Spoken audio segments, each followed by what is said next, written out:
कलिकालानले दग्धान् जीवान् स्त्रातुं समुद्यतः राजचन्द्रसुधा सिन्धुर्नमस्तस्मै स्मराम्यहम्। नमो दुर्वाररागादे वैरिवारनिवारिणे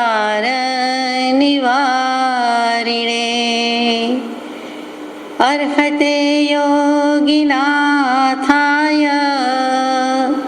महावीराय तायिने। अज्ञानतिमिरान्धानां ज्ञानाञ्जनशलाकया चक्षुरुन्मीलितं येन तस्मै श्री गुरवे नमः। सत्श्रुतने नमस्कार, तारक त्रिपुटीने नमस्कार, असीम उपकारी आत्माने नमस्कार, मावित्रोने नमस्कार, माविત્રો સમાન મુરબ્બીઓ મુમુક્ષુઓને નમસ્કાર, આત્માર્થે તપી રહેલા તપસ્વીઓને નમસ્કાર। પરમ કૃપાળુ દેવ પ્રણીત વચનામૃતજી પત્રાંક 450 એમાં આપણે થોડી ઘણી વિચારણા કરી આગળ જવાનો પ્રયાસ કરીએ। આજે અધૂરું પૂરું કરવાનો પ્રયત્ન કરીએ। જે સમ્યક જ્ઞાની પુરુષોથી સિદ્ધિ જોગના ચમત્કારો લોકોએ જાણ્યા છે તે જ્ઞાની પુરુષના કરેલા સંભવતા નથી। સ્વભાવે કરી તે સિદ્ધિ જોગ પરિણામ પામ્યા હોય છે। બીજા કોઈ કારણથી જ્ઞાની પુરુષને વિશે તે જોગ કયો જતો નથી। સમ્યક દૃષ્ટિ હોય, આત્મજ્ઞાની હોય અને લબ્ધિ પ્રગટી હોય તો એમણે પ્રયત્નપૂર્વક ચાઈને યાદ કરીને અથવા તો કોઈનું સારું કરવું છે, સારું થવું જોઈએ, આ ફેરફાર કરવો છે, એવી રીતે પ્રયત્નપૂર્વકના કોઈ ચમત્કાર કર્યા હોય એમ લાગતું નથી। પણ સ્વભાવે કરી સિદ્ધિજોગ પરિણામ પામ્યા હોય છે, એટલે કે સ્વાભાવિક સ્થિતિ, સ્વાભાવિક દશા જેવી છે એ શુદ્ધતાના બળે તે પ્રમાણે પરિણામ પામ્યું હોય છે, તેમ કૃપાળુદેવ કહે છે। કોની કે જે જ્ઞાની પુરુષોથી થયા છે તે બીજા કોઈ કારણથી જ્ઞાની પુરુષને વિશે તે જોગ કયો જતો નથી। એટલે કે કારણપૂર્વક કે પ્રયત્નપૂર્વક કરેલા હોતા નથી, એમ સ્વાભાવિક દશામાં થાય છે તે કે તીર્થંકર દેવ વિચરતા હોય ને કેટલાક અતિશય અને એના બળથી પ્રભાવથી બધું થતું હોય છે એ માન્ય છે। તો તીર્થંકર પણ બાંધ્યું છે, તીર્થંકર નામકર્મ ઉદયમાં આવ્યું છે, ઉપાર્જન કર્યું, ઉદયમાં આવ્યું અને તે પ્રમાણે બનતું આવે છે। એથી ઓછી દશાવાળા બધા જ તીર્થંકર દેવ હોઈ શકતા નથી, 20 કે 24 જ હોઈ શકે છે। તો એ સિવાયના કેવલ જ્ઞાની પ્રભુ છે એના પણ ચમત્કાર હોઈ શકે, એથી પણ ઓછી દશાના છે, હજુ કેવલ જ્ઞાન પ્રાપ્ત થયું નથી પણ સમ્યક દર્શન છે, ચોથું ગુણસ્થાનક પ્રાપ્ત છે, 5મું, 6ઠું, 7મું, 8મું એમ આગળ આગળ જતા જાય છે। એટલે કે 4થા થી 13મા વચ્ચેના યાને કેવલ જ્ઞાન પહેલાના જ્ઞાની છે એ પુરુષોને પણ એવા ચમત્કાર લબ્ધિ પ્રગટી હોય છે। પ્રગટે જેવો નિયમ નથી, પ્રગટી શકે છે અને પ્રગટે છે તો તે ચાઈને ફોરવતા નથી એવો કંઈક કહેવાનો આશય અત્યારે આ વાક્યમાં છે કે એ સિવાય એ ફોરવતા નથી। હવે બીજા ફોરવે છે એની વાત પણ આવે છે કે માર્ગાનુસારી કે સમ્યક દૃષ્ટિ પુરુષના અત્યંત સરળ પરિણામથી તેમના વચન અનુસાર કેટલીક વાર બને છે। મટી જશે, સારું થઈ જશે, આ તો હોય, આ તો જવાનું વગેરે વગેરે વચનથી તથાસ્તુની જેમ કહ્યું હોય કે જતું રહેશે એમ કહ્યું હોય, એવી કોઈ પણ વાત હોય તો એના અત્યંત સરળ પરિણામથી શુદ્ધ ભાવ છે, ગમે તેમ છે, એટલે એ જે કંઈ છે તે જાય છે। પરંતુ કેટલાક અજ્ઞાનપૂર્વક જેનો યોગ છે તેના તેવા આવરણના ઉદયે સ્ફુરી, એટલે કે અજ્ઞાન સ્ફુરી આવે છે તે સિદ્ધિજોગ અલ્પકાળે ફળે છે। કેટલાકને એવો ઉદય આવે છે અજ્ઞાન યોગી અને તેમ છતાં એવો ઉદય છે પૂર્વ પુણ્યનો પુંજ છે અને અત્યંત સરળ પરિણામ છે અને સમ્યક દર્શન ન હોય તો પણ તે ફળે છે। પણ તે શું કામ ફળે છે તો કે પોતાને એવો આવરણનો ઉદય અજ્ઞાનનો આવે છે કે અરે પૂર્વે પુણ્ય થઈ ગયા, અત્યારે લબ્ધિ પ્રગટી, પણ આ મારે ફોરવાય નહીં એમ નહીં, પણ બીજાનું સારું કરી દઉં, બીજાને સાબિત કરી આપું કે મારામાં આટલી શક્તિ કે ચમત્કાર કરવાની લબ્ધિ પ્રગટી છે, એમ કરીને જે કરે છે તેમને પણ લઈ લીધા છે। એ એમના અજ્ઞાનનો ઉદય છે। પુણ્યાય પૂર્વની છે, પણ એ અજ્ઞાનનો ઉદય છે. જેમ આપણે કહીએ કે આ વ્યક્તિને આટલી કીર્તિ મળે, આટલો યશ મળે, પણ એ મરવાના ધંધા માટે મરે છે, એ ઝેર પીવે છે. એમ જે કૃપાળુદેવે હાથનોંધમાં મૂક્યું છે કે અમર થવાને માટે ઝેર પીવે છે. આ તો બધું ઝેર ને ઝેર છે. કૃપાળુદેવે પ્રભુશ્રીજીને કહ્યું કે લબ્ધિ રિદ્ધિ સિદ્ધિ પ્રગટ છે, પણ મુનિ ઓળંગી જજો. અને મુનિશ્રી ઓળંગી શક્યા. આત્મજ્ઞાની મુનિપણું, વળી સાધુપણું બધી રીતે જુઓ તો પ્રભુશ્રીજી, અને તેમ છતાં એટલા સમર્થ પ્રભાવક પુરુષ અને કૃપાળુદેવ જેવા કૃપાળુદેવના વિતરાગના આશીર્વાદ અને આશીષ અને ચેતવણી અને એ સાવધાની, એ ઉપયોગ કે એક કરાય નહીં એમ થઈ શકે નહીં. જેમ કૃપાળુદેવે, જેમ મહાવીર સ્વામીએ ગૌતમ સ્વામીને સમયમ ગોયમ માપમાએ કહ્યું, એ જ આજ્ઞા બીજા મહાવીર સ્વામીની એટલે કે કૃપાળુદેવની પણ હતી. તો જેને આપણે સુખી, કીર્તિવાન, યશવાન, ધનવાન અત્યારે ટેસ્ટ કરે છે, જલસા કરે છે, અને એવા પૂર્વના પુણ્ય છે, તો પૂર્વના પુણ્ય છે, અને પરિણામમાં પાપ છે, પાપાનુબંધી પુણ્ય છે.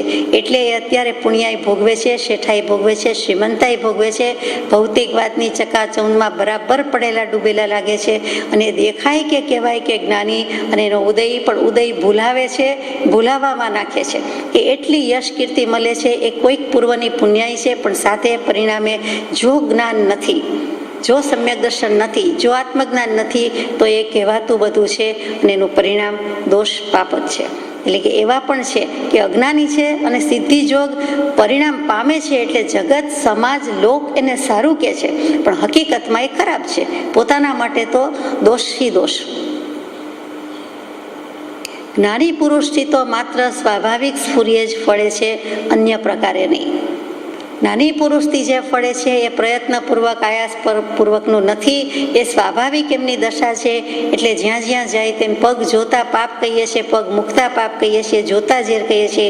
એમ જ્યાં જ્યાં જાય છે, જ્યાં જ્યાં કંઈ કરે છે, જેનો ભાવ કરે છે, જે કાંઈ વિચાર આવી જાય છે, એ સ્વાભાવિક સ્પર્શના છે, સ્વાભાવિક સ્ફૂર્ણા છે. પ્રયત્નપૂર્વકની સ્ફૂર્ણા નથી, એ સહજ સ્વાભાવિક થાય છે, કુદરતી થાય છે, ઓટોમેટિક થાય છે.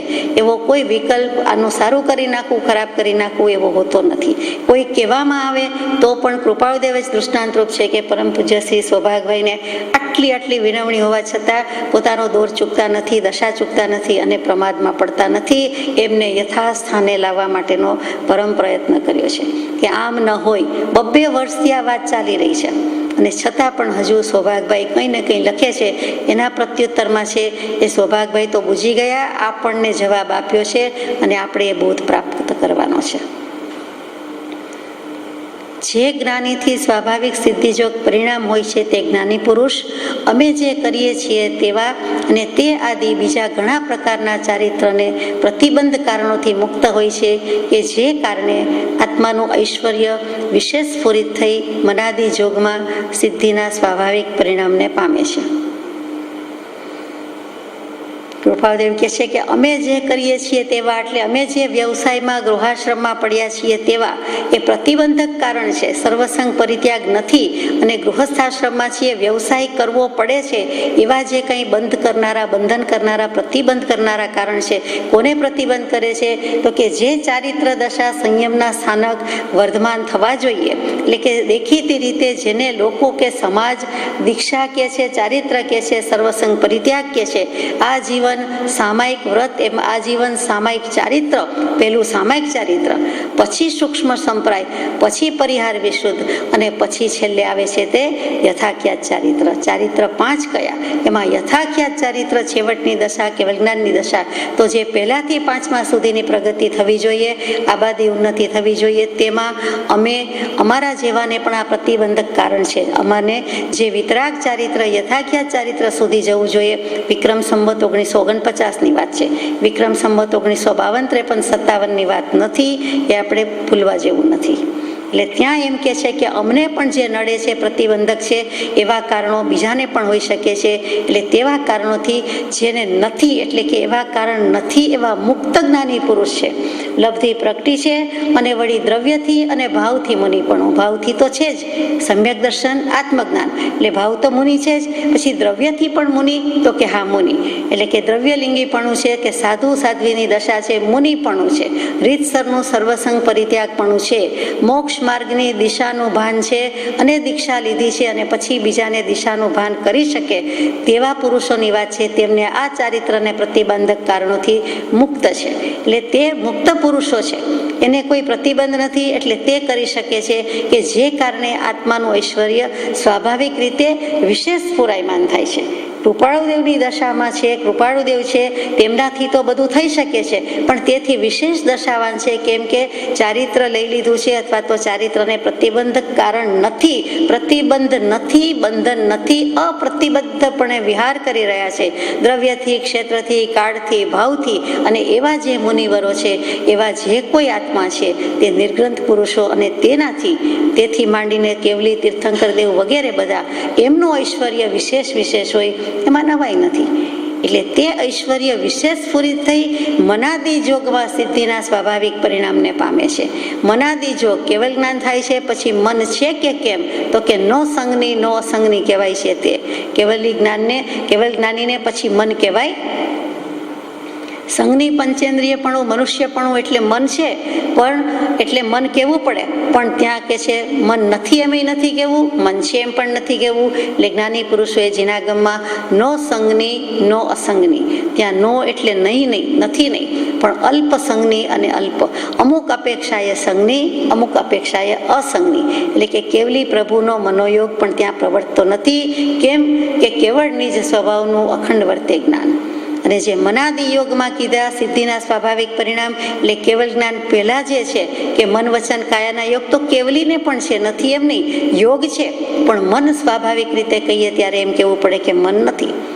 મન વચન કાયાના યોગ તો છેલ્લે અયોગી કેવલી છે, એ દશામાં એ રૂંધી દે છે અને શૈલેષીકરણની પ્રક્રિયા કરે છે. પણ ત્યાં સુધી સયોગી જીન છે, ત્યાં સુધી મન વચન કાયાના યોગ છે. પણ એમાં જે દેહભાવ, અહમભાવ, મમત્વ ભાવ હતો તેથી નિવૃત્ત થઈ ગયા છે, તેથી શુદ્ધ થઈ ગયા છે. એટલે કેટલીક સિદ્ધિ સ્વાભાવિકપણે પરિણામ પામે છે. કવચિત એમ પણ જાણીએ છીએ કે કોઈ પ્રસંગે જ્ઞાની પુરુષે પણ સિદ્ધિ જોગ પરિણામી કર્યો હોય છે. કોઈક જૈન શાસનની કથા વાર્તામાં આવે અને કૃપાળુદેવને તો અનુભવ જ્ઞાન છે, પૂર્વભવોનું જ્ઞાન છે, એટલે કહી શકીએ છે.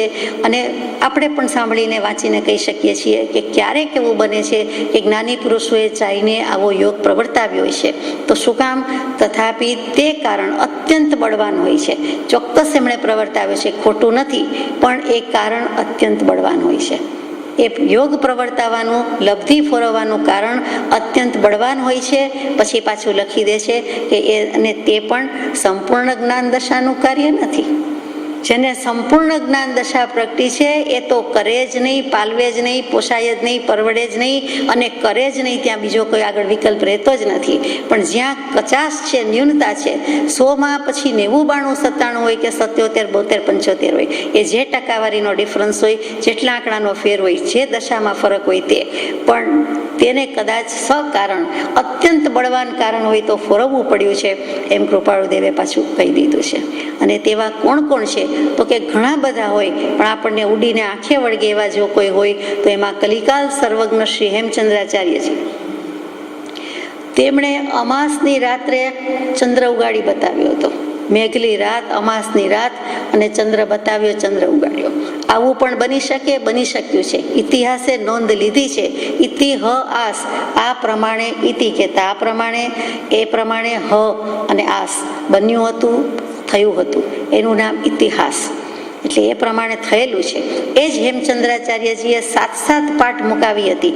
એટલે કે ચાઈને કરાવ્યું હતું એવું કે 7 પાઠ ઉપર બિરાજીને, અથવા કુમારપાળ રાજાની વિનંતી હશે જે ગણો તે, તો ઇતિહાસમાં નોંધાયું છે કે 7 પાઠ પર બિરાજ્યા અને એના પર બેસીને દેશના આપી અને એક પાઠ ઓછી કરતા ગયા.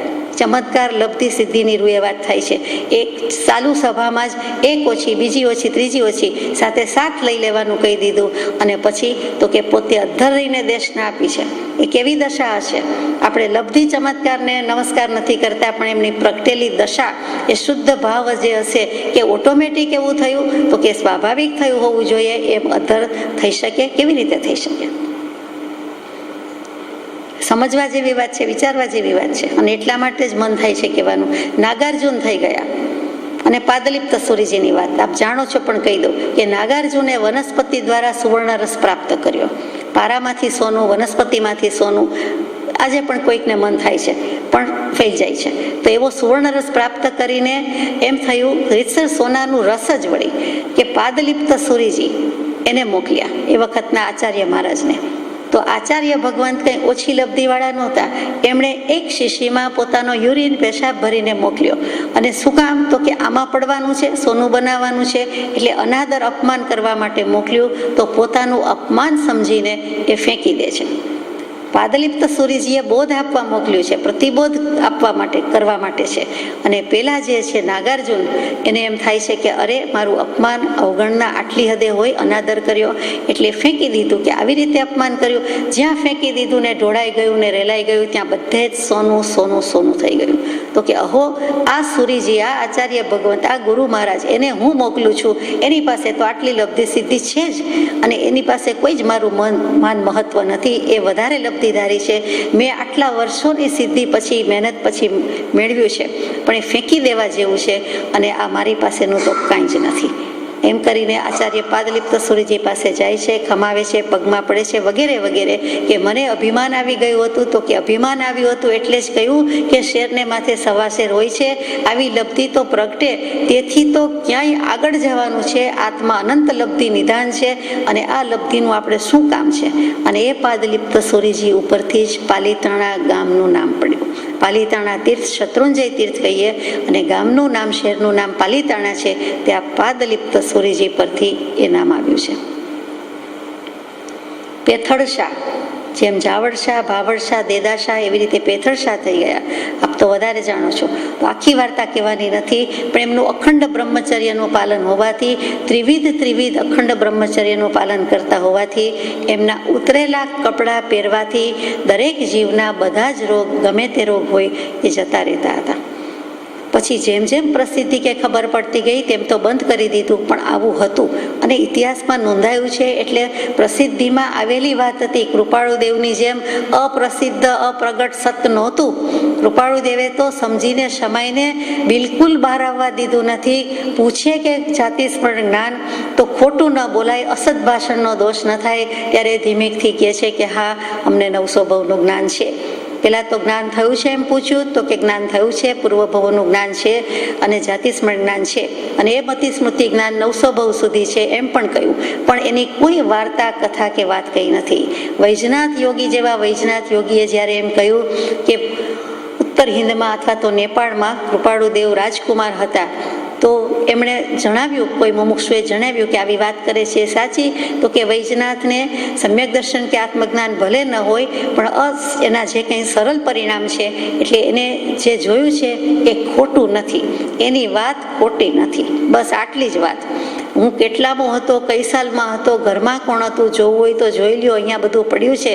રાજમહેલ આમ હતો, એવી કોઈ વાર્તા કે વૃત્તાંત વાત કરી નથી, અને બધાને કહ્યું પણ નથી. પણ એ કહે છે ખોટું નથી. એમ નથી કહી દીધું કે એની વાત ખોટી, મને ખબર હોય કે એને, એમ પણ નથી કહ્યું. અને જે ખબર છે તેને પુષ્ટિ પણ આપી નથી. માત્ર એ વ્યક્તિએ કહ્યું તે વાત ખોટી નથી. એટલે આવી તો બીજી પણ ઘણી વાત છે. આપણે આગળ જઈએ. શાંતિચંદ્રજી ઉપાધ્યાય થઈ ગયા.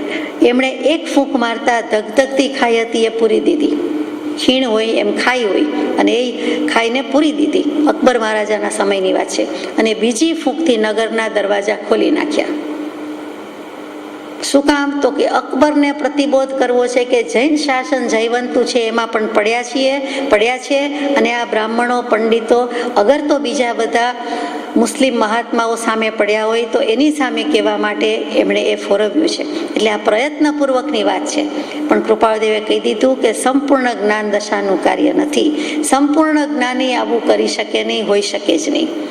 શુભચંદ્રાચાર્ય અને ભર્તૃહરિજી એટલે આપણે રાજા ભરતરી કહીએ છીએ, તે પિંગળાપતિ, તે ભરતરી રાજા કેટલો વૈરાગ્ય, કૃપાળુદેવે વૈરાગ્ય મૂર્તિ કહી એનો વૈરાગ્ય ગાયો છે. શંકરાચાર્યજીનો ગાયો છે. ભલે સિદ્ધાંત ભેદ હોય, પણ શંકરાચાર્યજીનો, ભર્તૃહરિજીનો વૈરાગ્ય અને ગૌતમ બુદ્ધનો વૈરાગ્ય કૃપાળુદેવે ગાયો છે.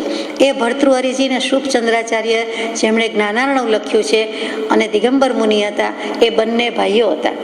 તો ભર્તૃહરિજીએ આ રીતે ભેખ લઈ લીધો, એટલે કે જટાધારી સાધુ સંન્યાસી જે કયો તે થયા, અને શુભચંદ્રાચાર્યજીએ દિગંબર દીક્ષા લીધી, દિગંબર મુનિ થયા. બંને ભાઈ દીક્ષિત સંન્યાસી એક વખત મળે છે. તો અચાનક મળે છે ત્યારે શુભચંદ્રાચાર્યજીની દિગંબર અવસ્થા જોઈને ભર્તૃહરિજીને એમ થાય છે કે આની પાસે કાણી કોડીએ નથી, પહેરવાના કપડાય નથી, કેટલી ગરીબાઈ. અકિંચન કોડી, અકિંચન એટલે જે કહીએ છીએ તે, કે સાવ કોડી વિનાના છે, કાંઈ જ નથી એની પાસે, એટલે અકિંચન્ય ધર્મ આવ્યો. ધર્મના 10 લક્ષણમાં અકિંચન્ય ધર્મ, અપરિગ્રહ ધર્મ કહીએ છીએ, કોડી વિનાના, પરિગ્રહ વિનાના તે. અને તે આને જોઈને દયા આવી કે હો આની પાસે આટલું પણ નથી. એટલે પોતે 12 વર્ષની સાધના પછી જે રસ સિદ્ધિ મેળવી હતી, સુવર્ણ રસ મેળવ્યો હતો ભર્તૃહરિજીએ, એ કહે છે આનાથી બધું સોનું થઈ જાય છે, સોનું થઈ જશે અને આપને ખપ લાગશે. શુભચંદ્રાચાર્યજીને ખબર નહીં, સોનું દેખી મુનિવર ચડે કહેવત છે, એ આવી જ કંઈક હશે. પણ શુભચંદ્રાચાર્યજી મુનિવર છે, ચડતા નથી, બીજા ચડી જતા હશે, હલી જતા હશે. તો એને કહે છે કે હે ભર્તૃહરિ, તારે જો સોનામાં જ પડવું હતું તો તું રાજા તો હતો, રાજપાટ શું કામ છોડ્યા, બધું શું કામ છોડ્યું છે? અને મારી સાધના જુદી છે, તે 12 વર્ષ આમાં વેડફી નાખ્યા, અને સામે પથ્થર પડ્યો તો એના પર રસ છોડી નાખ્યો, એટલે કે શીશી ફોડી નાખી. એટલે કહે છે કે અરે મેં 12 વર્ષની સાધના કરીને એનું આ પરિણામ, તો કે 12 વર્ષ સાધના નથી કરી, આરાધના નથી કરી, આ તો વિરાધના થાય એવું કર્યું છે, આ પ્રમાદ છે, આ પુરુષાર્થ સાચો નથી. જો ઈચ્છો પરમાર્થ તો કરો સત્ય પુરુષાર્થ, એમ કરીને બોધ આપે છે. અને કહે છે કે સોના જેવો સંપૂર્ણ શુદ્ધ નિર્વિકાર આત્મા કરવાનો છે, એની સાધના હું કરી રહ્યો છું, અને તારે પણ એ જ સાધના કરવા યોગ્ય છે. એટલું જ નહીં કે તારી સાધનામાં કચાશ છે, આટલું સોનું થયું, આટલું સોનું બાકી રહ્યું, ચપટી ધૂળ બાજુમાં હતી અને ફેંકી શુભચંદ્રાચાર્યજી દિગંબર મુનિરાજે, અને તરત જ આખી શિલા સોનાની થઈ ગઈ. પહેલામાં થોડું થયું, થોડું ન થયું, તો કે તારી સિદ્ધિની કચાશ છે. પણ આ સિદ્ધિને અમારે શું કરવું છે? આ ધૂળ ફેંકતા સોનાની થઈ ગઈ.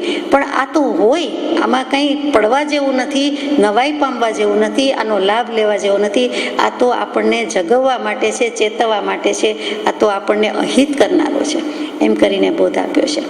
ધન્ય છે આ બધા પુરુષોને કે એમાંથી બહાર નીકળી ગયા છે, પાર નીકળી ગયા છે. એ પ્રાપ્તવ્ય નથી, એ કર્તવ્ય નથી, એ જ્ઞાતવ્ય નથી. પણ આ તો પત્રમાં છે એટલે આપણે વિચારીએ કે આવી લબ્ધિવાળા પણ ઘણા થયા છે. આ તો આપણે 2-5ની વાત કરીએ છીએ, પણ એ બધાએ ફગાવી દીધેલું છે. વિષ્ણુકુમાર મુનિની વાત આપ જાણો છો. રક્ષાબંધન પર્વ આમાંથી બધા બહુ જ સારી રીતે ઉજવતા હોય. આટલા વર્ષ થઈ ગયા, આટલો વિચાર અભ્યાસ કરે પણ ઉજવે. ઉજવણું જીવને ગમે છે, એટલે ઉત્સવ પ્રિય છે, એટલે માણસ કોઈને કોઈ રીતે કરે છે. તો એ રક્ષાબંધનમાં શું છે વાતમાં કે વિષ્ણુકુમાર વિષ્ણુ મુનિ થયા, અને શ્વેતાંબર આમનાઈમાં અકંપન આચાર્ય થયા. બંને વસ્તુતા એક જ છે. દિગંબર આમનાઈના શાસ્ત્રોમાં વિષ્ણુકુમાર કે વિષ્ણુકુમાર મુનિની વાત આવે, શ્વેતાંબર આમનાઈમાં અકંપન આચાર્યની આવે. બંનેએ દીક્ષા લીધી છે, અને બંને પોતાની સાથે 700 મુનિવરનો સંઘ છે. એમાં આચાર્ય છે, ઉપાધ્યાય છે, મુનિ છે, પોતે આચાર્ય પદે છે બંને. અને તે બંને એટલે એક જ વ્યક્તિની વાત લાગે છે બધું જોતા વિચારતા, પણ બંનેનું ઇતિહાસ કે વૃત્તાંત છે તે એક જ છે. નામ જુદા છે, બાકી બધું એક છે. તો એ શાસનની રક્ષા માટે, સંઘની રક્ષા માટે, પોતાના ગણાતા શિષ્યો માટે એનો પ્રાણત્યાગનો વખત આવી જતો હતો કે અગાઉ રાજા વાજાને વાંદરા, આ હદમાં નહીં આવવા દઈએ, અથવા તો મારી નાખશું, વગેરે વગેરે. એવું કંઈક થવાથી એમણે રક્ષા કરી, ચમત્કાર બતાવ્યો અને રક્ષા કરી. 700 મુનિવર બચી ગયા. એ ન થવા દીધું ને રક્ષા કરી. સંઘ માટે છે, સંઘમાં પધારેલા બધા આચાર્ય મુનિ ભગવંત એની રક્ષા કરી છે. જે જીવ બીજાને પમાડી શકે એની રક્ષા કરી છે. તેમ છતાં દોષ તે દોષ ચોપડે છપાઈ ગયો, લખાઈ ગયો કે ભલે જીન શાસનની રક્ષા કે સાધુ સંતો સંઘની રક્ષા કરી હોય, પણ રક્ષા કરવા જતાં બંધન થયું, અને તે રક્ષાબંધન પર્વ છે. રક્ષા પોટલીથી હોય અથવા તો ભાઈ બહેનની રાખડી હોય, એ પવિત્ર વસ્તુ છે, પવિત્ર પર્વ છે, પવિત્ર સંબંધ છે, વગેરે વગેરે. પણ એમાં બોધ છે કે એનાથી બંધાય છે જીવ, એના એવા ભાવથી જીવ બંધાય છે. એટલે રક્ષાબંધન આ રીતે આપણને બંધનમાં નાખે છે. રક્ષાબંધનનું પર્વ બહેનને બહેનપણાનું ભાન કરાવે છે, ભાઈને ભાઈપણાનું ભાન કરાવે છે. ભાઈને બહેનને બંનેને પોતાનો રોલ, પોતાની જવાબદારી, પોતાનું કર્તવ્ય મૂકવાનું મન થાય છે કે હું તો ભાઈ, હું તો બેન. એટલે જ્યાં આત્મા છે ત્યાં આ બધા બંધન થાય છે. અને પછી જે ભાવ છે તે એમાં સ્નેહ, રાગ, આસક્તિના અંશ છે જ, વિતરાગતાના તો અંશ છે નહીં. એટલે તે પણ બંધન કરાવે છે. જો વિતરાગ ભગવંત નિર્ગ્રંથ આંતરિક બાહ્ય પરિગ્રહ છોડી દીધો છે એવા સાધુ સંતને અકંપન આચાર્ય લ્યો કે વિષ્ણુકુમાર મુનિ લ્યો, એને પણ જો આવી રીતે બંધન લાગી જતું હોય તો બોધ શું છે કે આપણે વિચારવાનું છે કે આ સંપૂર્ણ જ્ઞાન દશાનું કાર્ય નથી. એમ કરીને વિષ્ણુકુમાર મુનિને પણ પ્રાયશ્ચિત આવ્યું, લેવું પડ્યું. પ્રમાદમાં ગયા એમ પણ છાપ મળી. જેણે જેણે લબ્ધિ ફોરવી છે, પ્રયત્નપૂર્વક કર્યું છે, સ્વાભાવિક ગયા અને થઈ ગયું એમ હોય તો જુદી વાત છે, તો બંધન નથી. પણ વિચારમાં આવ્યું, વિકલ્પમાં આવ્યું, પ્રયાસ આયાસ મૂક્યો, પછી કર્યું તો એને પ્રમાદ જ છે. તે વખતે પ્રમાદમાં ગયા. તે બહુ વિચારવાથી સમજાશે. કૃપાળુદેવ લખે છે. આગળ જઈએ કે અમારા વિશે માર્ગાનુસારીપણું કહેવું ઘટતું નથી. કૃપાળુદેવ હવે પોતાની વાત કરે છે કે અમારા વિશે માર્ગાનુસારીપણું કહેવું ઘટતું નથી. માર્ગાનુસારી એટલે કે શ્રાવક દશામાં જે 35 ગુણ શાસ્ત્રોમાં કયા છે એ તો છે જ. 100 રૂપિયાની નોટ હોય ને પછી કહીએ અમારી પાસે 10 જ રૂપિયા છે એમ ન કહેવું, એ કેવું ઠીક નથી. 12 રૂપિયા છે કેવું ઠીક નથી, 99 કેવું ઠીક નથી. શું કામ? તો કે 100 રૂપિયા છે. તો કે માર્ગાનુસારીપણથી તો ક્યાંય આગળ છીએ, પરમાત્મા છીએ, ત્યાં પછી માર્ગાનુસારીપણું શું? એટલે અમને એ કેવું ઘટતું નથી, એનાથી વિશેષ છીએ એમ. અજ્ઞાન યોગીપણું તો આ દેહ ધર્યો ત્યારથી જ નહીં હોય એમ જણાય છે. એટલે કે જ્ઞાની છીએ એમ કહેવાની બદલે દેહ ધર્યો એટલે કે શ્રીમદ રાજચંદ્રજી તરીકેનો જન્મ કે દેહ કે ભવ શરૂ થયો ત્યારથી, એટલે કે જન્મતા વેદ અમે અજ્ઞાની નહોતા. અજ્ઞાન યોગીપણું તો આ દેહ ધર્યો ત્યારથી નથી. ચોખ્ખું લખ્યું છે, શ્રી કલમે સ્વહસ્તે મુકાયું છે. એટલે ધન્યવાદ છે.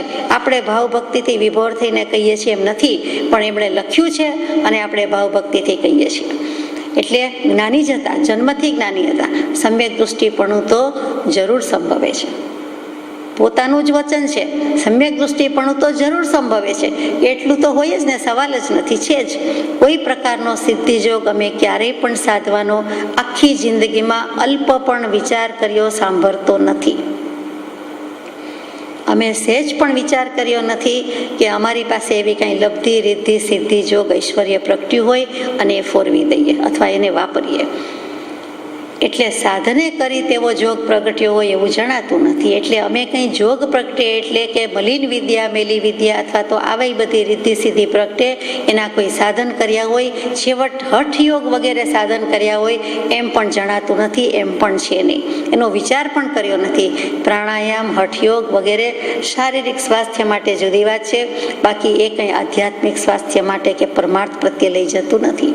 એટલા માટે કે છે હઠયોગમાં અમે પડ્યા નથી, એ યોગ સાધન એમાં અમે કર્યા નથી. આત્માના વિશુદ્ધપણાને કારણે જો કંઈ તેવું ઐશ્વર્ય હોય તો તેનું નહીં હોવાપણું કહી શકાતું નથી. આ કૃપાળુદેવની શૈલી પોતાની વાત લખે છે કે આત્માના વિશુદ્ધપણાના કારણે આત્માની શુદ્ધિ થઈ, આત્મા વિશુદ્ધ ભાવને ભજતો ભજતો કંઈક અમને એવું ઐશ્વર્ય પ્રગટી ગયું હોય તો કંઈક ઐશ્વર્ય હોય તો તેનું નહીં હોવાપણું કહી શકાતું નથી. અર્થાત છે 2 નેગેટિવ મેક્સ 1 પોઝિટિવ. અમે નથી જવાના એમ નથી, એટલે કે અમે જવાના છીએ. અમે નથી આવવાના એમ નથી, એટલે કે અમે આવવાના છીએ. એવી રીતે અહીંયા પણ કહી દીધું કે અમને ઐશ્વર્ય નથી પ્રગટ્યું એમ નથી. એટલે કે અમારામાં ઐશ્વર્ય છે તો કૃપાળુદેવમાં ઐશ્વર્ય છે. તો ઐશ્વર્ય શું? તો કે ઈશ્વર શબ્દ પરથી ઈશા, ઈશિતા, ઈશ્વર, પછી જે કાંઈ શબ્દો કહીએ છીએ એના પરથી ઐશ્વર્ય એનો ભાવ થયો.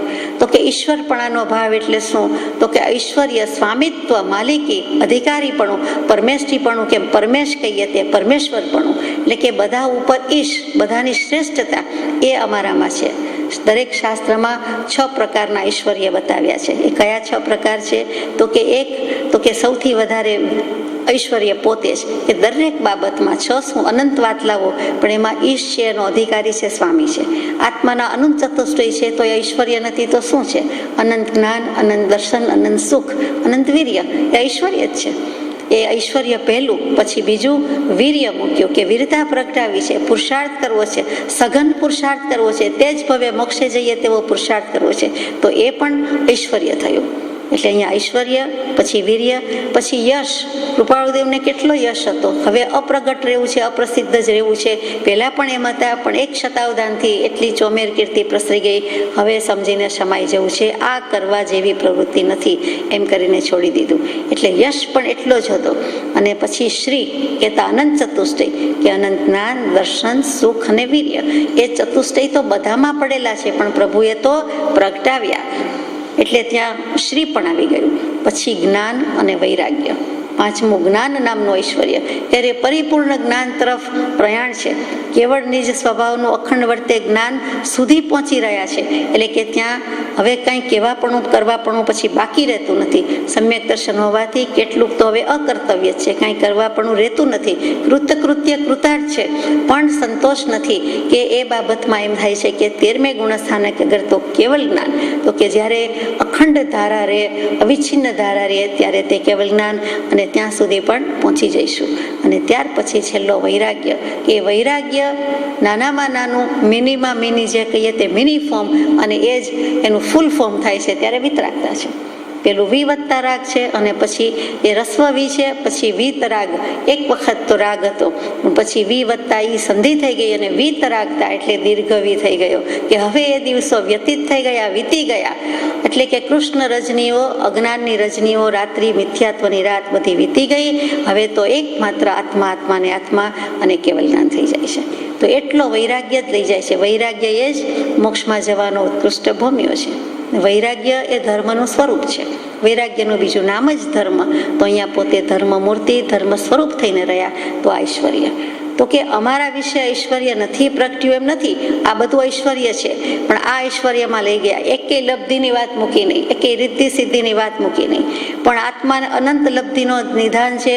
કેવળ જ્ઞાન પ્રગટે છે ત્યારે નવે નિધાન પ્રગટે છે, સંપૂર્ણ રિદ્ધિ સિદ્ધિ પ્રગટે છે. જે ગણેશ ગણધરને હોય છે રિદ્ધિ સિદ્ધિ, 2 પત્નીશ્રી, અને એના જે પતિ કે નાથ તે ગણેશજી, ગણપતિજી. તો અહીંયા પણ ગૌરી પુત્ર ગજાનન ગણપતિ જે દેવમાં પ્રથમ જે કોણ, તો કે ગૌતમ પ્રભુ વગેરે ગણધર, એ પણ એમ જ છે. એમને પણ રિદ્ધિ સિદ્ધિ છે, ગણધરની લબ્ધિ પ્રગટી અને ગણધરત્વ પ્રાપ્ત કર્યું. અહીંયા તીર્થંકર દેવ અને તીર્થંકર થયા. અહીંયા કૃપાળુ દેવ તો કે તીર્થંકર પણાની લબ્ધિ, કે તીર્થથી તારે અને તરે. તારણ તરણ જહાજ છે, તારીને તરીશું સર્વને તારી, એવો જે ભાવ, એવી જે ભાવના, તે તારણ તરણ. એવા કૃપાળુ દેવને આપણા સમયના નમસ્કાર છે. આટલું ઐશ્વર્ય પ્રગટ્યું છે, ઐશ્વર્યની સ્મૃતિ થઈ તો પણ અમને કંઈ એવું યાદ નથી કે અમને પ્રગટ્યું હોય. આપણે ઐશ્વર્ય એટલે શું અર્થ કરીએ છીએ? સ્વામિત્વ, અધિકાર, મોટાઈ, મહત્તા, અને બાકી હતું તો વિભૂતિ ને બભૂતિ, કે કંઈક ભભૂત તો આપો, કે કંઈક વિભૂતિ તો છે તો કાઢો. એટલે જે વિભૂતિ ભભૂતિનો અર્થ છે, સાંઈ બાબા વગેરે અનેક, તો એ જે વિભૂતિ ભભૂતિમાં કૃપાળુદેવનો મુમુક્ષુ પડે નહીં, વિતરાગનો અનુયાયી પડે નહીં. હોય તો હોય, સો વોટ. અને એમાં તો સાચું કે ખોટું એ ચકાસવાનું રહે છે. અને જેને સાચી પ્રગતિ છે એને પણ કહી દીધું છે કે આ ધંધા કરવાના નથી, આ ધન ધોવાના ધંધા આપણને પોસાય નહીં. એમાંથી પ્રવૃત્તિમાંથી નિવૃત્તિમાં જવાનું છે, એથી નિવર્તી જવાનું છે. અને આ પડી જવાના રસ્તા છે, એમાં જવાનું હોય નહીં. ક્યારેય એ કુબુદ્ધિ ન સોજો, અસદબુદ્ધિ ન હજો. ભગવાન સદબુદ્ધિ હજો એમ કહીએ છીએ, પણ એ તો હોય કે નહીં, પોતે જ પ્રગટાવવાની છે. વિપર્યાસ બુદ્ધિમાંથી સદબુદ્ધિ પ્રગટાવવાની છે, પણ આપણને એવી કુબુદ્ધિ ન સૂજો, એમાં જવા જેવું નથી. મિથ્યામતી અપરાધણ કીધી, ઘર શું બાહિર કાઢી, સમકિત સાથે સગાઈ કીધી, સપરિવાર સુગાઢી, હો મલ્લીજીના સેવક કિમ અવગણીએ, એ અબશોભા સારી. સમ્યક દર્શન થતા કે થવામાં આ મિથ્યા દૃષ્ટિ, મિથ્યામતી હતી, એ અપરાધણ છે, એને બહાર કાઢી મૂકવાની છે. જ્ઞાની પુરુષ આવું લખે, પણ એમ લખ્યું છે સ્તવનમાં 19માં ભગવાનના મલ્લીજીના સ્તવનમાં કે એની કાણ કાઢવાની છે, એટલે કે જોઈએ જ નહીં. અને પરિવાર કયો જોઈએ, સગાઈ કોની સાથે રાખવી છે, તો કે સમ્યક દર્શન વગેરે ગુણ સાથે. એની સાથે જેટલી પણ સાગમટે સંપેતરું નોતરું જે કયો તે છે, જેને આવવું હોય તે આવો, સાગમટે આવો, પણ સમ્યક દર્શનની સાથે આવો, વગર કઈ આવવાના છે, બધા ગુણ પ્રગટવાના છે. સર્વગુણાંશ તે સમ્યક્ત્વ. એટલે અહીંયા કૃપાળુદેવે કહી દીધું કે આ ઐશ્વર્ય કેટલેક અંશે કંઈક તેવું ઐશ્વર્ય ન હોય તેનું નહીં હોવા પણ કહી શકાતું નથી. તે ઐશ્વર્ય કેટલેક અંશે સંભવે છે. પાછું પોઝિટિવલી કીધું, કેટલેક અંશે કહ્યું, સંપૂર્ણ ઐશ્વર્ય કે કેવલ જ્ઞાન કહી દીધું નથી. તથાપિ આ પત્ર લખતી વખતે એ ઐશ્વર્યની સ્મૃતિ થઈ છે, નહીં તો ઘણા કાળ થયા તેમ થવું સ્મરણમાં નથી. તમે આજે આટલા વખતે લખ્યા કરો છો ને આજે વિચાર કર્યો તો લાગે છે કે એવું ઐશ્વર્ય તો છે, પ્રગટ્યું છે, પણ અમે કોઈ સાધનથી પ્રગટાવ્યું નથી અને તમને અમે પ્રગટાવવાનું કહેતાય નથી. અને ઘણા કાળથી અમને યાદ પણ નથી કે અમને અમારા વિશે આવું કંઈ છે. જો એવું યાદ નથી તો પછી તે સ્ફુરિત કરવા વિશેની ઈચ્છા ક્યારેય થઈ હોય એમ કહી શકાય નહીં.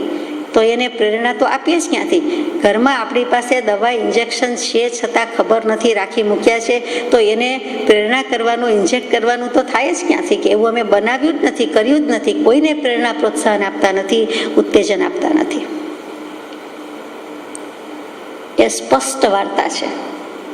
આ વિધાન હજુ ઓછું લાગે છે તો કૃપાળુદેવ સુપ્રીમ કોર્ટના એડવોકેટ હોય એના કરતાં પણ વધારે, કે જજ હોય એમ, પછી કહે છે, પાછું કહે છે કે તથાપિ આ સ્પષ્ટ વાર્તા છે. વાર્તા એટલે કથા એમ નહીં, પણ વાર્તા એટલે વર્તના, ચાલુ. આજે પણ એ જ દશા છે એમ કે ત્યારે નહોતું, અત્યાર સુધી નથી કર્યું, પણ આજે આ પત્ર મળ્યો, લખ્યો, એટલે હવે તમને કાંઈક ઉપાય સૂચવીએ એમ નહીં. વાર્તા એટલે કથા, વાર્તા એટલે વૃત્તાંત. આ હકીકત છે, આ કથન છે, અને અત્યારે પણ અમારી એવી વર્તના છે. એટલે વૃત્ત વર્તમાન કાળ કહીએ છીએ, ભૂતકાળ ભવિષ્યકાળ નહીં. એ વૃત્ત જે છે, આ પરિણતિ ચાલુ છે. આ જ ભાવ, આ જ દશા મેન્ટેન કરી રહ્યા છે. તો એમ કહીએ કે વધારો થઈ રહ્યો છે. વર્ધમાન સમકિત થઈ ટાળે મિથ્યાભાસ, ઉદય થાય ચારિત્રનો વિતરાગ પદવાસ. સમ્યક દર્શન અને કેવલ જ્ઞાન બેની વચ્ચેની ગાથા. અને પછી તરત જ આવ્યું કે કેવળની જે સ્વભાવનું અખંડ વર્તે જ્ઞાન કહીએ, કેવળ જ્ઞાન તે દેહ છતાં નિર્વાણ. એટલે સૌભાગભાઈને પત્ર લખ્યો છે. આપણે જાણીએ છીએ એમની સિચ્યુએશન, આપણને આપણા માટે પણ એટલું જ લાગુ પડે છે. તમે અમે કંઈ દુઃખી નથી. સૌભાગભાઈની વાતનો જવાબ હવે વ્યવહારિક ટોનમાં આવ્યો. આ પારમાર્થિક રીતે બધી વાત મૂકી દીધી, પછી વ્યવહારથી કહે છે કે તમને આજીવિકાનું દુઃખ, તમને વ્યવહાર સાચવવાનું દુઃખ, તમને વ્યવહાર કરવાનું દુઃખ, તમારો હાથ સંકળામણ અનુભવે છે એનું દુઃખ, સંકળાશમાં છો, આર્થિક સંકળાશમાં છો એનું દુઃખ બધાને છે, ઓછે વત્તે અંશે. પણ કૃપાળુદેવ લખે છે કે તમે અમે કંઈ દુઃખી નથી. તેથી કંઈ આપણે દુઃખી થઈ ગયા એમ નથી. 5 ઇન્દ્રિય, છઠ્ઠું મન, કેવલી પ્રરૂપિત ધર્મ, કૃપાળુદેવ કથિત શાસ્ત્ર વાંચન જોમર્યા તો આપણા જેવું કોઈ શ્રીમંત નથી. આપણે વિચારી શકીએ, આપણી પાસે એ ધન છે, મોટી મૂડી છે, અને જે કાંઈ બચત છે તે છે.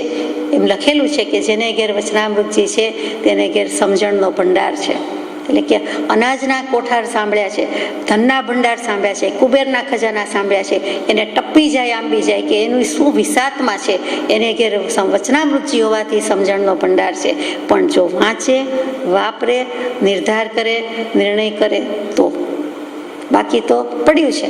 ધન છે એની ના નહીં, પણ પડ્યું છે, વાપર્યું નથી. ગમે તેટલા પૈસા પડ્યા હોય પણ વાપરીએ નહીં તો એ કાગળની નોટ છે કે ધાતુનો કટકો જ છે. પણ વાપરે તો થાય. વાપરે તેનું પુસ્તક, વાપરે તેની વિદ્યા, વાંચે તેનું પુસ્તક, એની શું માલિકી જેની પાસે છે, જેણે વસાવ્યું તેનું છે? જરાય નહીં. જે વાંચે છે, વાપરે છે તેનું છે. વિદ્યા હોય, ધન હોય, ગમે તે હોય. તો આપણને કહી દીધું છે તમે અમે કંઈ દુઃખી નથી. પર્યુષણ પર્વમાં આવો પત્ર છે, એટલે આપણે દુઃખી તો નથી જ. કદાચ માની લીધું હોય કે આ બાબતનું દુઃખ છે, કે આટલી વાતનું દુઃખ છે, તો ભગવાન ફેંસલો કરી દીધો કે દુઃખી નથી. જે દુઃખ છે તે, માનો કે ગાઈએ છીએ દુઃખ, તો જે દુઃખ છે તે રામના 14 વર્ષના દુઃખનો એક દિવસ પણ નથી. રામચંદ્રજી એટલે સીતાજી, લક્ષ્મણજી ખરા, બધાને 14 વર્ષનો વનવાસ મળ્યો. તો વનવાસ એટલે દુઃખ પડ્યું એમ આપણે માનીએ છીએ. રામચંદ્રજીના વનવાસનો 14 વર્ષના વનવાસનો એક દિવસ પણ નથી તો રામચંદ્રજી વગેરે ત્રિપુટી દુઃખી હતા? અહીંયા તો બતાવ્યું છે કે 14 વર્ષ વનવાસ કર્યો અને ભરપૂર યુવાવસ્થામાં કર્યો છે. અને એ પણ કેવી રીતે કર્યો છે આપ જાણો છો.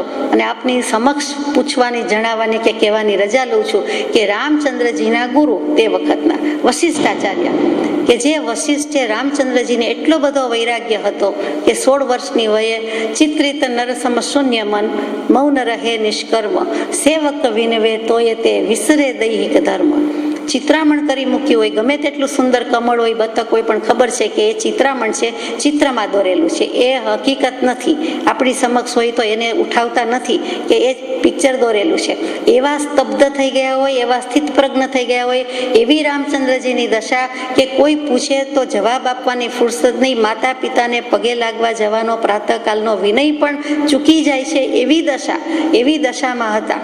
સેવકો, સર્વન્ટ્સ બધા કેવા આવે, જમવાનો વખત થયો, માતા પિતા યાદ કરે છે, રાજસભામાં વખત થયો, ફરવા જવું છે, ગમતું નથી, તો ભણી ગણીને દેશાટન પછી તીર્થાટન કરીને ઘરે પધાર્યા છે.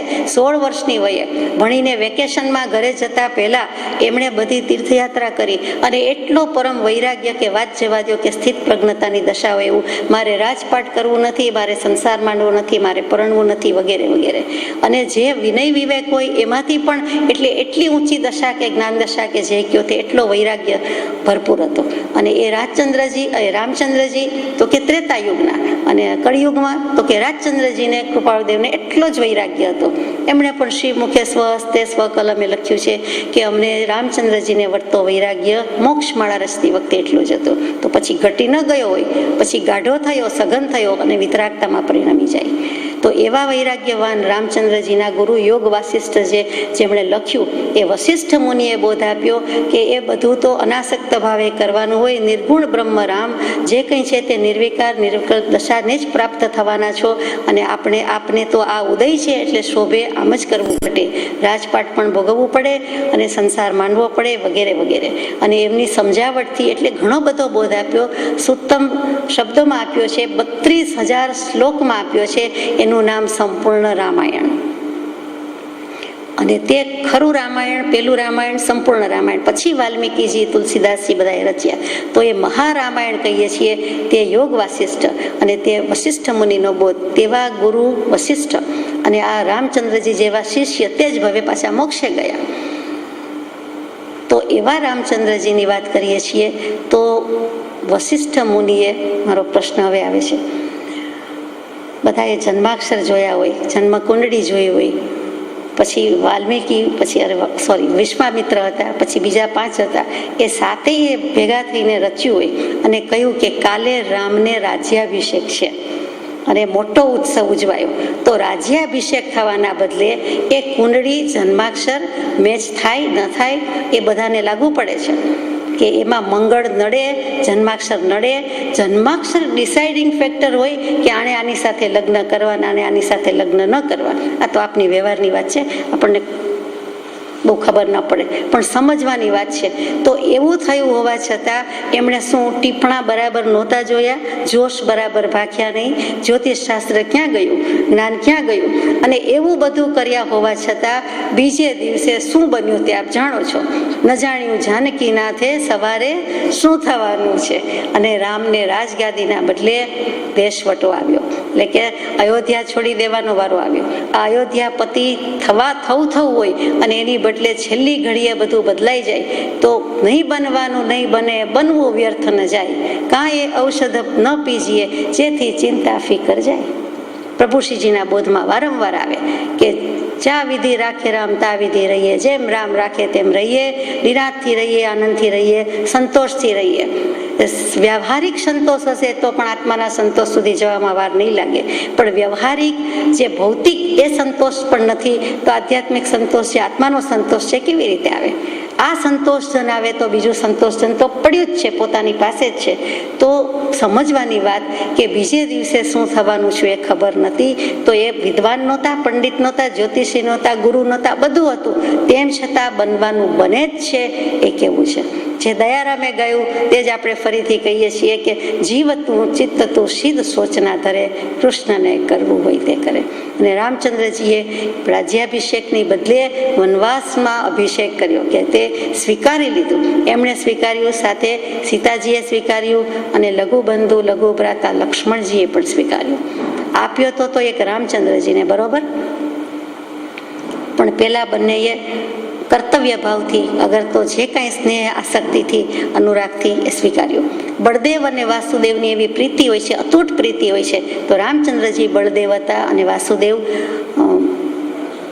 લક્ષ્મણજી વાસુદેવ હતા.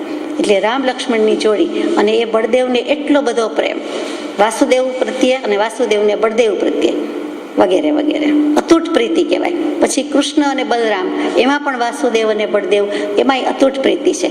એ નિયમ જ છે કે 9 બળદેવ અને 9 વાસુદેવ થાય. જેમ 24 તીર્થંકર થાય, 12 ચક્રવર્તી થાય, 9 બળદેવ, 9 વાસુદેવ, 9 પ્રતિ વાસુદેવ, એનું નામ ત્રિષષ્ઠી શલાકા પુરુષ. આ 63 પુરુષો મોક્ષે જવાના જ છે, વહેલા કે મોડા, પણ વચ્ચે પરિભ્રમણ કેટલાકને આવે છે, પણ સમ્યક દૃષ્ટિ તો ખરા. તો એની વાત કે એવા રામચંદ્રજીને વનવાસ, પછી વનવાસમાં દુઃખ પડ્યું કહેવાય, દુઃખ પડ્યું જ કહેવાય ને. રાજા થવાની બદલે ઋષિ મુનિના આશ્રમમાં એવી કેળવણી કે શિક્ષણ હતું કે જેથી કરીને આવા દુઃખ સહી શકતા હતા. એ 6 વર્ષે મૂક્યા હોય કે 7 વર્ષે, 7 થી 16 એવું શીખીને બહાર પડતા હતા. એ યુનિવર્સિટી જ કોઈ કેવી હતી કે એ ઋષિ મુનિનો કાળ જુદો હતો. અનંતકાળના પરિભ્રમણમાં આપણે પણ એમાં ભણ્યા હશું, પણ યાદ નથી આવતું. તો એવી રીતે એવા તૈયાર થઈ ગયેલા હોય, એવા સજ્જ થઈને મોકલ્યા હોય કે વનવાસમાં પણ બરાબર આદર્શ સત્કારથી કે જે શુદ્ધ ભાવથી કરવું જોઈએ તે કરી શક્યા છે. 3 ટકી ગયા છે. એમાં વિઘ્નો કેવા આવ્યા આપણે જાણીએ છીએ કે સીતાજીનું હરણ થયું અને કાંચન મૃગની વાત આવે. આ બધું શું છે? પરિગ્રહ બુદ્ધિ. ત્યાં વિપર્યાસ બુદ્ધિ થઈ. તદ્ભવ મોક્ષગામી જીવને પણ આવું થયું છે, સમ્યક દૃષ્ટિને પણ આવું થાય છે, આવા ઉદય આવે છે, પણ ઓવરકમ કરી ગયા, ઓવરરૂલ કરી ગયા. રામ અનાસક્ત ભાવે બધું કર્યું છે. રામચંદ્રજીને છેલ્લે જ આસક્તિ ગઈ હોય, પહેલેથી કેટલીક હોય, અનાસક્તિ તો હોય જ ને, અને એ એમણે મેન્ટેન કરી છે. આટલો વૈરાગ્ય હતો, વચ્ચે આવા વિઘ્ન આવ્યા, ઉદય આવ્યો, ઉદય ભોગ્યો છે, સમભાવે ભોગવી લીધો છે, ચિંતા કરી નથી. ભલે વર્ણનમાં આવે, અલંકારિક ભાષામાં આવે બધું, પણ એમણે એવી ચિંતા કરી નથી. એમનો તો તે જ ભવે મોક્ષે. અને તેમ છતાં યુદ્ધ ખેલવા પડ્યા. ભલે રાવણને જૈન રામાયણ પ્રમાણે લક્ષ્મણજીએ માર્યા છે, હણ્યા છે, કેમ કે વાસુદેવ પ્રતિ વાસુદેવને હણે, એટલે રામચંદ્રજીને પણ યુદ્ધ તો ખેલવું જ પડ્યું છે. એ કંઈ નિરાતે ઘરે બેઠા હતા એવું હતું નહીં. એટલે તેમ છતાં ભાવ કેવા મેન્ટેન કર્યા હશે તો કે ભરત ચક્રવર્તીજી જેવા, કે જેથી કરીને એ તો તે જ ભવે મોક્ષે પહોંચી ગયા. જેણે જેટલા પ્રમાણમાં આસક્તિ કરી તેને તે પ્રમાણમાં ઉદય આવ્યો અને ઉદય આવશે અને કર્મફળ ભોગવવા પડશે. સીતાજીને તેમના પ્રમાણમાં, લક્ષ્મણજીને તેમના પ્રમાણમાં. ત્રણેયની યુવાવસ્થાનો ગોલ્ડન પીરિયડ સાથે હોવા છતાં, એક ઘરમાં જન્મ્યા, ઘણો કાળ સાથે રહ્યા છતાં ત્રણેયની ગતિ જુદી થઈ. એક મોક્ષમાં પધાર્યા, એક દેવગતિમાં ગયા અને એકને નરક ગતિમાં જવું પડ્યું. પણ થોડા સમય પછી દુઃખ નથી એમને. સમ્યક દર્શનનું ચક્ર ભેગું છે એટલે દુઃખ નથી. અને આપણને કૃપાળુ કહે છે તમે અમે કંઈ દુઃખી નથી. સમ્યક દૃષ્ટિનો બોધ તો છે, પરમાત્માનો બોધ તો છે. એ બોધ વડે સમ્યક દર્શન લઈ લેવાનું બોધ છે કે જેથી કરીને ભવાંતરે આપણને કાંઈ દુઃખ નડી શકે નહીં. તો રામચંદ્રજીના 14 વર્ષના દુઃખનો એક દિવસ પણ નથી. પાંડવના 13 વર્ષના દુઃખની એક ઘડી પણ નથી. 5 પાંડવો ખરું અને 1 દ્રૌપદીજી, એ મોટામાં મોટું દુઃખ. દ્રૌપદીજીને વધારે દુઃખ લાગે, પણ 5 પાંડવને પણ દુઃખ તો લાગે જ. એમાં અધૂરામાં પૂરું હંમેશા ઝઘડા ટંટા થયા કરે. શું કામ? તો કે એના મૂળમાં દોષ હતો. ધર્માત્મા યુધિષ્ઠિરજી પણ દ્યુત રમ્યા કરે, જુગાર જુગટું ખેલ્યા કરે. તો 7 વ્યસનમાં મૂક્યું ભગવાને કે એનો ત્યાગ હોવો જોઈએ. એક ત્યાગ નહોતો તો કેટલા બધા વ્યસનને લઈ આવ્યા સાથે, અને કેટલું મહાભારત થયું આપણે જાણીએ છીએ. એટલા માટે આપણને ભગવાને બચાવી લીધા છે 7 અભક્ષ 7 વ્યસનના ત્યાગથી. અને ત્યાં 5 પાંડવ જ્યારે વનવાસ કરે છે, 12 વર્ષનો વનવાસ પૂરો થયો તો છેલ્લું 1 વર્ષ લટકામાં આવ્યું, પાછા હરાવી દીધા. અજ્ઞાતવાસમાં રહેવાનું. અજ્ઞાતવાસમાં રહેવું વધારે વસમું છે. 12 વર્ષ તો પ્રગટ વાત હતી, પણ હું ભીમ નથી, હું દ્રૌપદી નથી, હું યુધિષ્ઠિર નથી, અર્જુન નથી, છુપાય ક્યાંથી? અને તેમ છતાં રહ્યા. અને છેલ્લે કારી ન ફાવી તો કઝિન બ્રધર દુર્યોધનભાઈ ને વળી શું થયું તો કે લાક્ષાગૃહ બનાવ્યું, કે લાખનું ઘર, અને એમાં રહેવાનું છે. અને એમાંથી બાળી નાખવાનો પ્રોગ્રામ કે કારસ્તાન હતો. લાક્ષાગૃહ સળગ્યું, બળું છે, લગભગ પૂરું થવામાં છે. અને તે બળતા હોય ને જે ચિંતા હોય કે 1 સેકન્ડ કે સમય કોઈ માટે થોભિયનીને બહાર નીકળી જાય, એવી આગ ભરખે કે ભરખું હમણાં આવી જશે, આંબી જશે એમ હતું. તે વખતે ભાઈ સહદેવ, એને અતિ જ્ઞાન, એટલે કે બધું જાણે, પણ કોઈ પૂછે તો જ કહેવાય, નહીંતર કહેવાય નહીં. એટલે કાંઈ બોલે નહીં.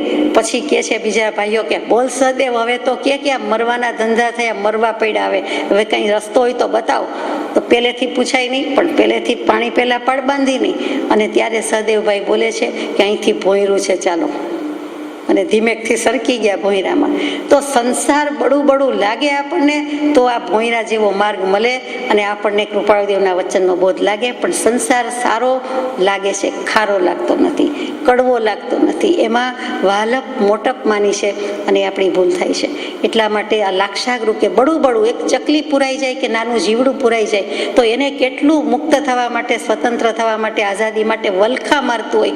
1 સેકન્ડે થોભે નહીં. ઘણીવાર તો અરીસામાં પ્રાણ આહુતિ આપી દે એવી ચકલી કે જો પુરાઈ ગઈને સામે અરીસો હોય તો એ મરી જાય, પણ બહાર નીકળવા માટે 1 સેકન્ડ પણ પુરુષાર્થ જ કર્યા કરતી હોય, જમ્પ વાળીને બેસે નહીં. એના પરથી બોધ છે આપણને કે એને આટલો પુરુષાર્થ છે, મુક્ત થવું છે, બહાર જવું છે, તો આપણે અંતર્મુક્ત થવું છે અને મુક્ત થવું છે, આઝાદ થવું છે. તો આપણે કેટલો પુરુષાર્થ કરવો ઘટે છે. એટલે અહીંયા પાંડવોને 13 વર્ષના વનવાસમાં ઘણું દુઃખ હતું. એમાં સૌથી મોટું દુઃખ સંસારથી બળું, અને પછી લાક્ષાગૃહમાં બળું, અને છેલ્લે પાંડવો પણ મોક્ષે ગયા. 5 પાંડવ ધગધગતા બખ્તર પહેરાવે છે, ધગધગતા લોઢાના બખ્તર પહેરાવે છે. હજી કઝિન બ્રધર્સ મુકતા નથી. મહાભારત ચાલુ જ છે. અને ત્યાં છેલ્લે પહેરાવે છે ત્યારે પણ સમતાના ભંડાર છે, સમતા જ રહે છે. દેહભાવ નથી, આત્મભાવ છે. તો 3 ભાઈને દેહભાવ નથી, આત્મભાવ છે. અને નકુળ અને સહદેવને દિગંબર શાસ્ત્રોમાં વાત આવે છે તે પ્રમાણે એક વિકલ્પ થયો કે મારા મોટા ભાઈ આ દુઃખ કેમ સહન કરી શકશે. મોટા ભાઈની ચિંતા થઈ, યુધિષ્ઠિરની ચિંતા થઈ. આપણને એમ થાય કે આપણા માવતરને આવું દુઃખ, આપણા મોટા ભાઈને દુઃખ, કે મોટા ભાભીને દુઃખ, કે મોટા બેનને દુઃખ, કે ઘરમાં જે હોય તેનું લાગે.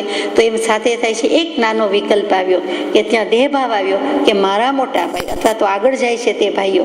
અને એ વિકલ્પથી એમને જે શુદ્ધ જ્ઞાનની ધારા ટકી જવી જોઈએ એ ન ટકી શકી. તો નકુળ અને સહદેવ મોક્ષે ન ગયા, ભાઈઓ મોક્ષે ગયા. એક આમના એમાં એવું પણ આવે 5 પાંડવ મોક્ષે ગયા. એ જે હશે તે સમજવા માટે, બોધ માટે વાત છે તે કે જુઓ, આટલો વિકલ્પ પણ આ શુક્લ ધ્યાનને શ્રેણીમાં પોસાતો નથી. આટલો પણ સૂક્ષ્મ દેહભાવ, દયા છે, કરુણા છે, પણ પોસાતી નથી. મહાવીર સ્વામીએ નજર સમક્ષ ગોશાલકે 2 શિષ્યોને બાળી નાખ્યા તો બળવા દીધા કે તેનો ઉદય એવો છે, જો તે 2 જીવની રક્ષા કરું તો મારે ગોશાલકની પણ રક્ષા કરવી જોઈએ. સર્વ જીવ છે સિદ્ધ સમ, એટલે બધા જ જીવો સરખા છે. એને વાર્યા નથી, અટકાવ્યા નથી. આપણને ગળે ઉતરે કે નહીં, પણ આ વિતરાગતાનો માર્ગ કેવો છે, ખાંડાની ધારે ચાલવા જેવો, બેધારી તલવાર. અને અપેક્ષા, દરેક અપેક્ષાથી વિચાર કરતો કરી મૂકે એ સમજાય છે. મારા શિષ્ય છે કરે એટલે મારા પણ આવે, તો મહાવીર સ્વામીને મારા પણ હોઈ શકે, સંભવી શકે, કરાતું હશે? ન કરી શકે. એટલે જે થતું હોય તે થવા દીધું છે. એટલે જે થવાનું હોય તે થાવ. રૂડા રાજને ભજીએ, પરમ કૃપાળુ દેવને ભજીએ, કે મહાવીર સ્વામીને ભજીએ, જે કયો તે. એટલે કર્મને કરવું હોય તે કરે, જે આવે તે સમભાવે ભોગવશું અને જોશું. તો પાંડવના દુઃખની વાત, પછી ગજસુકુમારના ધ્યાનની એક પડ પણ નથી. તો ગજસુકુમારને પણ શું દુઃખ હતું તો કે 12 કે 16 વર્ષનો સુકુમાર, યૌવન કેવું કે કેમ એ પ્રશ્ન થાય. યૌવનથી અજાણ જેવા કહેવાય, અને છતાં એ ટીનેજર, એને ટીન ટીન કરીને ત્રિલોકનો નાથ થયો. 1-2 ઘડીમાં થઈ ગયા. સસરાજીએ કે મોક્ષની પાઘડી બંધાવી અને માથા પર બળબડતા અંગારા મૂક્યા. મોક્ષમાળાના 43મા પાઠમાં સવિસ્તર આવી ગયું છે. તો એમને કેટલી ક્ષમાધારી દેહ ભાવ નહોતો, તો એ ધ્યાન વખતની વેદનાની એક પળ પણ આપણને નથી. એ ધ્યાનની એક પળ તો નથી, શુદ્ધ ભાવ તો વેદ્યો નહીં, પણ એના ધ્યાનમાં જે વેદના હતી એ વેદનાની પણ એક પળ નથી. એટલે વેદન જુદું અને વેદના જુદી. વેદના કહેતા મારે શારીરિક અશાતા કેવી છે, અને વેદન કહેતા આત્મદર્શન કેવું છે. તો કે વેદન કે વેદનાની એક પળ પણ આપણી પાસે નથી, તો અમે કંઈ દુઃખી નથી, એમની અપેક્ષાએ તો આપણી પાસે કાંઈ નથી. તો એ ધગધગતા અંગારા કેવી રીતે સહન કર્યા છે? તો કે મને તો મોક્ષની પાઘડી બંધાવી. આ સગડીની પાડ કોણ બાંધી ગયું એમ નથી કહ્યું. એટલે હું દેહાદી સ્વરૂપ નથી, દેહ સ્ત્રી પુત્રાદી કંઈ પણ મારા નથી, શુદ્ધ ચૈતન્ય વિનાશી એવો આત્મા છું. એમ આત્મભાવના કરતા રાગ દ્વેષનો ક્ષય થાય એવી ભાવના ભાવી અને પછી તરત જ કૃપાળદેવે મૂક્યું આત્મભાવના ભાવતા જીવ લહે કેવળ જ્ઞાન રે. આ આત્મભાવના કહેવાય. અને ભાવતા ભાવતા મોક્ષે પહોંચી ગયા. કેવળ જ્ઞાન થઈ ગયું, બધું થઈ ગયું અને મોક્ષમાં પહોંચ્યા. તો આ બધાની પાસે આપણું દુઃખ જ નથી, તો પછી અમને એ અત્યંત કારણ ક્યારેય જણાવવું સંભવતું નથી. તો લબ્ધિ સિદ્ધિ પ્રગટાવવાનું સૌભાગભાઈ તમારા માટે કે કોઈ પણ જીવ માટે શાસનની સંઘની રક્ષા કરવા માટે એ અત્યંત કારણ એટલે શું? કૃપાળદેવની શૈલી તો જુઓ, તો કે અત્યંત બળવાન કારણ લાગતું જ નથી અમને. એ ફોગટ છે, ફોફું છે, સંપૂર્ણ જ્ઞાન દશાવાળો આવું કરે જ નહીં.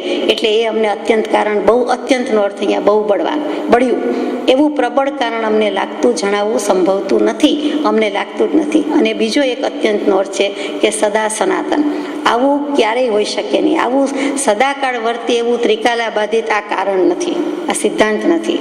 એટલે અમને આવું લાગતું જ નથી. એટલે સૌભાગભાઈને કહે છે કે આપણું તો આ કંઈ દુઃખ કહેવાય જ નહીં.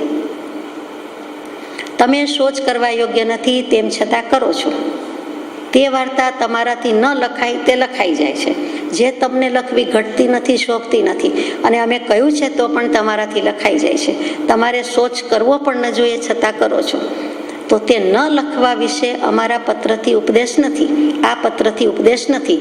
માત્ર જે થાય તે જોયા કરવું એવો નિશ્ચય રાખવાનો વિચાર કરો, ઉપયોગ કરો અને સાક્ષી રહો. એ જ ઉપદેશ છે. આ પર્યુષણ પર્વમાં આપણને આ જ ઉપદેશ છે. આ મોટામાં મોટી વાત કહી દીધી કે માત્ર જે થાય તે જોયા કરવું. સમયસારજીની સર્વ વિશુદ્ધ જ્ઞાન અધિકારમાં 319મી ગાથા. કરે નહીં વેદે નહીં જ્ઞાની કર્મ પ્રબંધ, કેવલ જાણે કર્મ ફલ પુણ્ય પાપને બંધ. જ્ઞાની પુરુષ જે ચેતના 3 પ્રકારની છે, કર્મ ચેતના, કર્મ ફલ ચેતના અને જ્ઞાન ચેતના. તો જ્ઞાની પુરુષને જ્ઞાન ચેતના છે, જ્ઞાન ચેતનાનો સ્વામી છે. એટલે જ્ઞાનીને કર્મ ચેતના અને કર્મ ફલ ચેતનાનો અભાવ છે. એટલે કે સ્વયં અકર્તાપણું અને અભોક્તાપણું જ આવી જાય છે. શુદ્ધ ચૈતન્ય સ્વામી કહે છે, સજાત્મ સ્વરૂપ પરમ ગુરુ શુદ્ધ ચૈતન્ય સ્વામી. શુદ્ધ ચૈતન્ય સ્વામી શું છે કે આત્મા જે પોતે ચેતન સ્વરૂપ છે, શુદ્ધ ચેતનાનો સ્વામી થાય છે. શુદ્ધ ચેતના એટલે જ્ઞાન ચેતનાનો સ્વામી થાય છે. અને એને કર્મ ફલ ચેતના કે કર્મ ચેતના હોઈ શકતી નથી, એનો અભાવ છે. અને વેદતા પણ નથી. એટલે કે અકર્તાપણું છે, અભોક્તાપણું છે. એટલે કરતાય નથી અને વેદતાય નથી. તો કરે છે શું? તો કે જ્ઞાન ચેતના યુક્ત હોવાથી માત્ર જોનાર તરીકે જ્ઞાતા પડે શુભાશુભ કર્મ બંધ અને એનું કર્મ ફલ એને માત્ર જાણે જ છે, વેદતા નથી. માત્ર જોનારો જાણનારો રહે છે. આમાં સિદ્ધાંત મૂકી દીધો છે કે જે થાય તે જોયા કરવું. જ્ઞાન સ્વરૂપી આત્મા છે તો જે થાય તે જોયા કરવું, એથી વિશેષ પડવાનું નથી.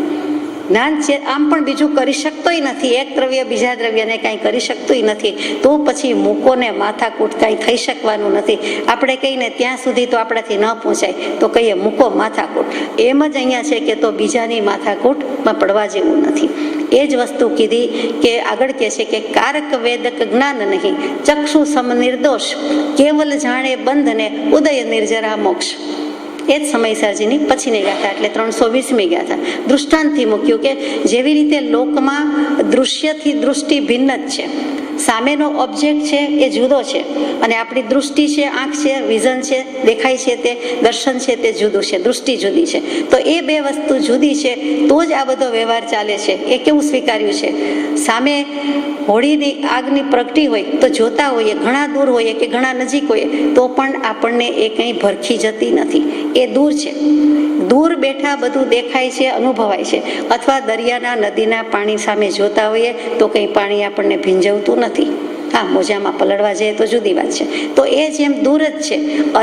અરીસામાં આપણે ગમે એટલા નજીકથી જોતા હોઈએ, સ્વરૂપ નિરખતા હોઈએ તો પણ અરીસો તે અરીસો, આપણે બંને એકમેક થઈ જતા નથી.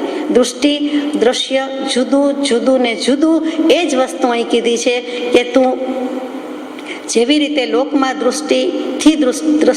દૃશ્યથી દૃષ્ટિ અત્યંત ભિન્ન છે, એવી રીતે આત્મા અને કર્મ બિલકુલ ભિન્ન છે. તું માત્ર એનો જોનારો એટલે કે જાણનારો જ છે.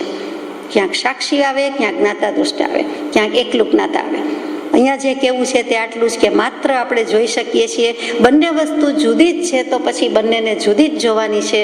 નહીંતર તો આપણે બળી જવાનું આવે, ભીંજાઈ જવાનું આવે. એમ તો થતું નથી.